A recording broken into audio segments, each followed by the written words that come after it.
fenômeno da internet tem trazido algumas perspectivas e algumas novidades, né, em relação à comunicação entre os indivíduos, né?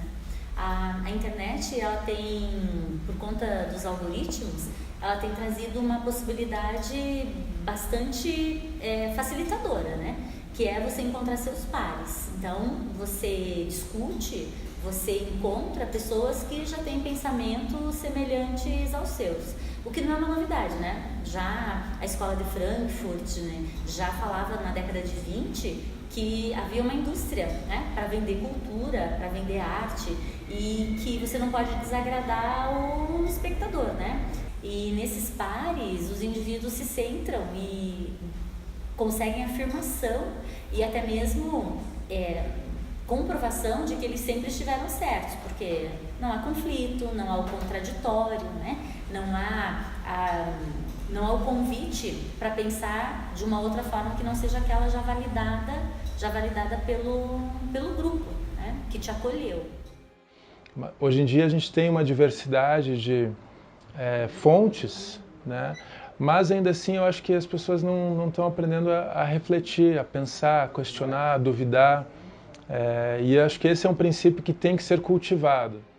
Já a garotada com a qual eu trabalho, né, meninada de 14, primeiro ano do médio, de 14 a 17, 18 anos, eles ficam surpresos com alguma informação que possa ter sido pauta no dia, porque alguém ainda não partilhou, ou seja, a informação chega para eles a partir de alguém que já digeriu, alguém que já interpretou, né?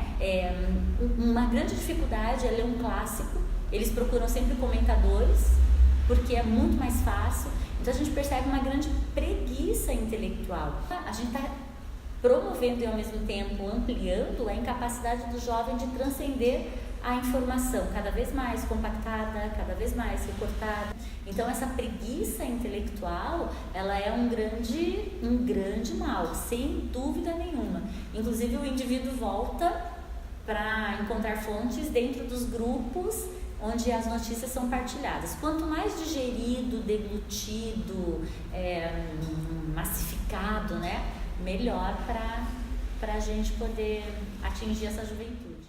A gente não pode abrir mão da democracia. Tá? Então, você pode discordar do partido X, concordar com o partido Y, mas é aqui nesse espaço que a gente tem que debater. Né? A gente deveria ter a população participando, acompanhando, fiscalizando, cobrando os vereadores.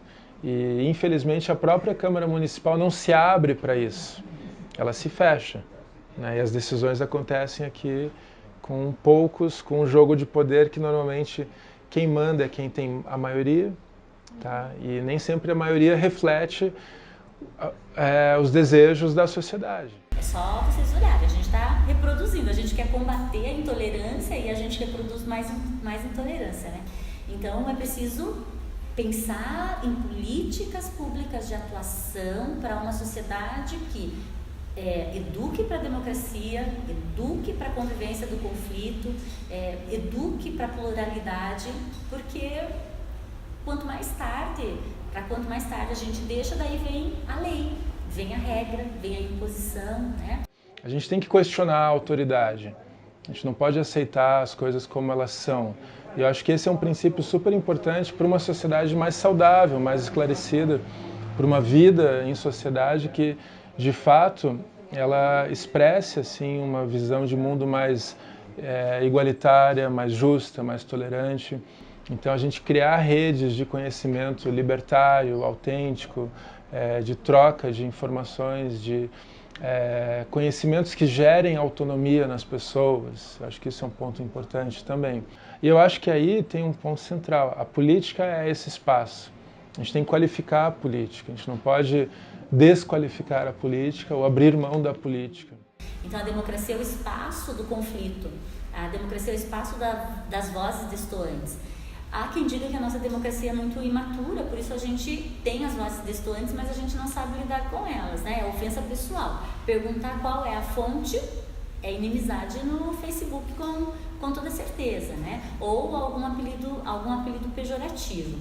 E eu faço aqui essa crítica às assembleias legislativas, às câmaras municipais, porque eu vejo que a gente não trabalha com a formação política das pessoas. A gente tem que pensar em 10, 20 anos, tá? Num tempo de 1 ou 2 gerações para mudar as coisas.